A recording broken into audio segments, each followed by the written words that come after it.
Question देखिए हम 6 number. मान लीजिए कि एफ फंक्शन दिया है एक्स में, क्या दिया है, इसको ऐसे लिख सकते हैं एफ एक्स बराबर में, इसका मतलब हुआ एक्स स्क्वायर बटा में वन प्लस एक्स स्क्वायर। देख रहे हैं ना, ये यहाँ पे देखिए सेट बिल्डर फॉर्म में दे दिया है, यानी एक्स रखने पे फंक्शन में प्राप्त हो रहा है आपका एक्स स्क्वायर बटा में वन प्लस एक्स स्क्वायर, और एक्स बिलोंग कर रहा है आर से।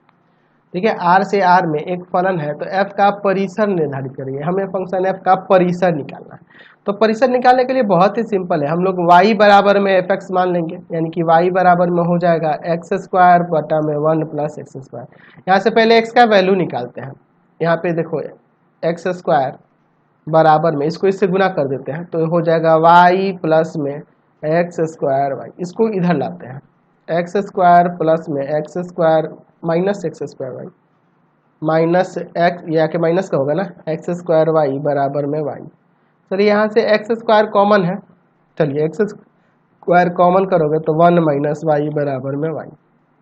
एक्स स्क्वायर बराबर में वाई बटा में वन माइनस वाई, यानी कि एक्स का वैल्यू यहाँ आ गया रूट अंडर वाई बटा में वन माइनस वाई। तो यहाँ देखिए एक्स के वास्तविक मान के लिए, एक्स के वास्तविक मान के लिए, वास्तविक मान के लिए यहाँ पे x के वास्तविक मान के लिए पहले तो रूट के अंदर जो वैल्यू दिया है y बटा में वन माइनस वाई, ये जीरो से बड़ा और जीरो के बराबर होना चाहिए, तथा यहाँ पे यह भी देखना होगा कि यह जो हर है, हर यह जीरो के बराबर भी नहीं होना चाहिए,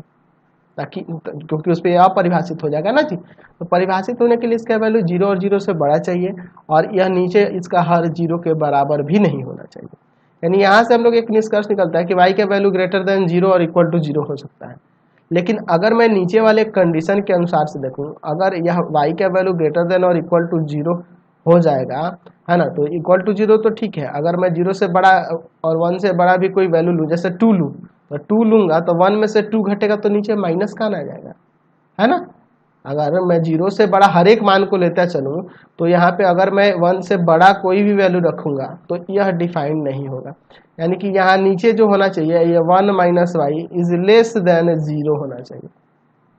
वन माइनस वाई का वैल्यू जो होगा लेस देन जीरो होना चाहिए, सॉरी इक्वल है ना, ग्रेटर देन ना zero, sorry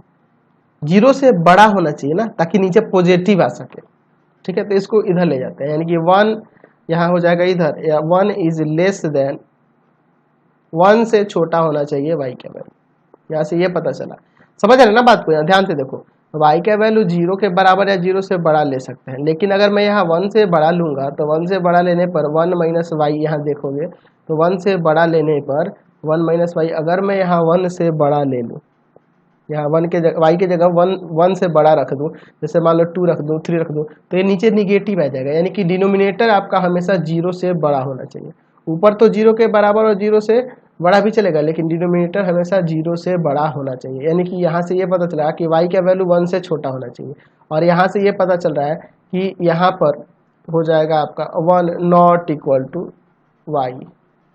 one not equal to y, समझ रहे ना, यहाँ वन वाई के बराबर नहीं है। तो हमने यहाँ से निष्कर्ष निकाला कि वाई का वैल्यू जीरो से बड़ा होना चाहिए, एक से छोटा होना चाहिए, और एक के बराबर नहीं होना चाहिए। इससे ना निष्कर्ष निकल रहा है, यानी कहने का मतलब यह हुआ कि यहाँ से जो परिसर प्राप्त हो रहा है वह परिसर हो जाएगा आपका जीरो तो हो जाएगा, लेकिन वन से छोटा, जीरो से लेके वन से छोटा कोई भी रियल वैल्यू हमें प्राप्त हो सकता है। समझ गए ना। चलिए